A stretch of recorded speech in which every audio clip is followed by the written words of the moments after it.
I would like to show you today the version of Uganda of receiving babies. I think you see what is happening here. I think this man should even bring you to show you what exactly is happening, because we also produce kids in a group. I told you that long time ago. In one day, you can receive over 20 or 10 or 30 kids. Now, for our arrangement here, we received over 30 kids just within 3 days, 3 to 4 days. So kids come up together, and it's very hard because they all have the same weight, they all have the same size, the same color. So identifying them slightly becomes a challenge, not for us, but for you. So I would like also to show you that, because you remember we did what they call natural synchronization, separating of the kids from, separating of the males, and you extra feed them, they attain more energy, and then you bring them back here. The animals, all of them come on heat, and they are bred just within a period of 3 months. So that means when we are receiving babies, still we are going to receive in the same way. So now we received over 30 just within a period of 3 to 4 days. So what do we do? Like now, you want to let these kids feed, because some of the kids will not be able to identify their mothers. It needs really help from you to guide them on what exactly we can do. But remember, as well, the mothers, some of them also confuse their babies. Come and see what do you see now? This number, I think you see this goat is having 17, and when we look at this, it has 09. I think you show it to them. That is a 09, and the other one is 21. Why do we do that? We use a marker. It's a permanent. It's not a marker. It is a spray that we use to spray these animals. So I carried it from South Africa to here, because here we've not been having it. The ones that we have, they are non-permanent. So these are permanent because we don't want them to go off. You get it? So what we did, we mark the mother with the number 18. And also we mark the baby with the number 18. I think the cameraman will be able to come and really show you. So if this lady has 2 babies, we shall definitely mark them 19. That means that was the 19th goat to produce here at the farm. The first one was given 001, the second one was given 002, 3, 4, and like the way you see up to 19. What will that help? You'll definitely know that this animal is feeding on the mother's milk, exactly mother's milk. It's not bad even to feed on the other milk, but being on the mother's milk, it's more beautiful and more nice, because if this produced yesterday, and another one produces like after 4 days, and that very kid sucks the one of 1 day and also sucks the one of 4 days, the milk is quite different. So if it keeps changing, that becomes what they call crisscrossing, and the kid will be diuretic. But if the kid continues to stay with the mother's milk and it feeds on the mother's milk, you will definitely see that the milk is consistent, and its rumen will definitely be stable and growing with the milk. Actually, some of the effects that an animal changing in the milk is diarrhea. Diarrhea will definitely cause death just because of that. And an animal will, the moment it gets the diarrhea, the stunted growth will definitely be there. Come and see. All these, they have not produced. Come and check on them. And we also go and see, where do we keep the kids? How do they separate the kids? And introduce them to the mother. Come. So all of these are expectant mothers. I think you see, they are all pregnant, but they have not yet produced. So now these ones, I think you see, they are heavily pregnant. The weighing scale is already here. Whichever we produce, we weigh it, we note it, and then we introduce it to the mother. Come and show them this.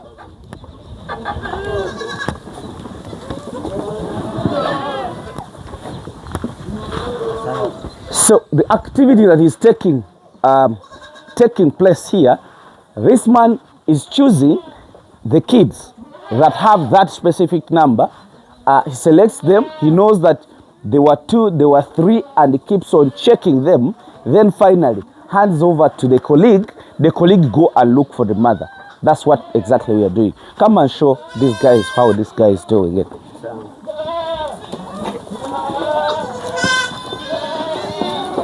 Yeah, these are all expectant mothers.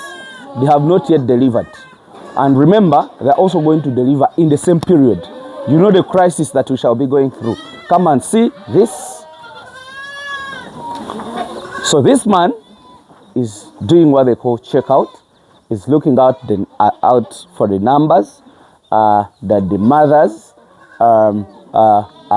He's checking the number right now, checking how many kids are there. Then after checking how many kids are there, he gets them, hands it over to the person in front of him.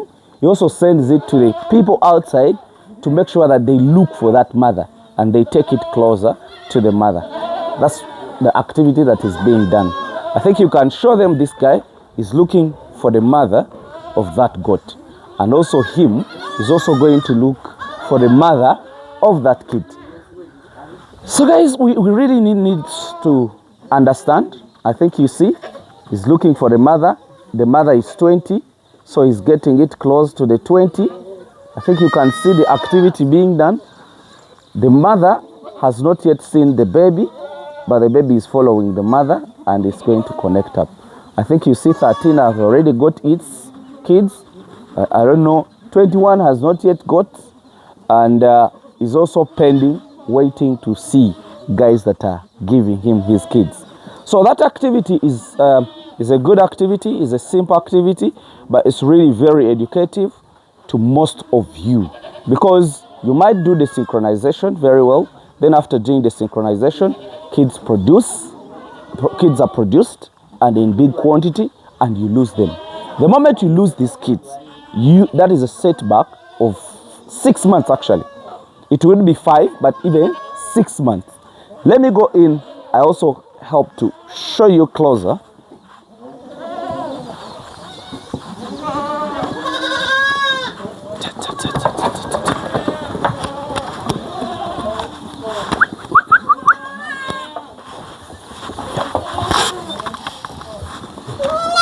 Yeah. So here, this is the mother section. The kids section. And this is how we keep them. It's dry. We put in water for them. So when the mothers go, I think this was for yesterday, have to pour it, and then we put in the new one. We have also started introducing for them some maize bran. Those who want, they can keep leaking and see what exactly they can start learning from. So this is the mothers section, the kids section, and we are trying to take care of these kids. So that is the activity that I really wanted to show you. Distribution of kids, tagging. This would be the tagging of them, being that in Uganda, we don't have those small tags that can fit on these young kids. Because the ones I have at my farm, they are very heavy for these kids. They are not friendly to these kids. But soon, I also introduced the small ones that were there in South Africa. You saw, in South Africa was a different story, and this is also a different story. This is the cheapest way, and the other one is it's the best, but it's expensive actually. But me, what I want to do, I want to break down in the simplest way that you can do the same activity. Because for them, they do caging. When an animal produces, what they do, they when the animals produces, they give them cages. Then after giving them cages, they separate the animal with its babies. Give it a cage. If there are 3, they give them a bigger cage. If there are 2, they give them a smaller cage. If it's 1, they give it the smallest cage. So that's exactly what happens. But every cage is costing money. So that's why being a poor hamiisi, I cannot do the cage as per now. I'm trying my best to make sure that I improvise. How? By introducing this kind of system, and also I'll also introduce the tagging, then also the breeding system. I'm also going to change it. I will explain to you.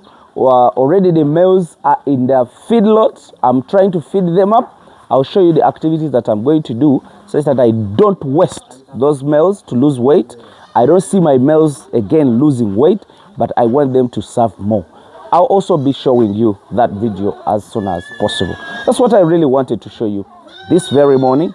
That's what I wanted to teach you, and maybe learn something. Learning doesn't stop. You get it? If you get off learning, then never expect results in farming. Even me, I learned. I even went to South Africa for learning, and that's the reason why I went there. So, guys are there. I think you can see all of them. The mothers and the expectant mothers are definitely going to do a great job for us. We do expect maybe over 200 or 400 kids in this one section this 3 months. So that will be our season. Thank you so much. Let me just wish you the best, guys. Bye for now.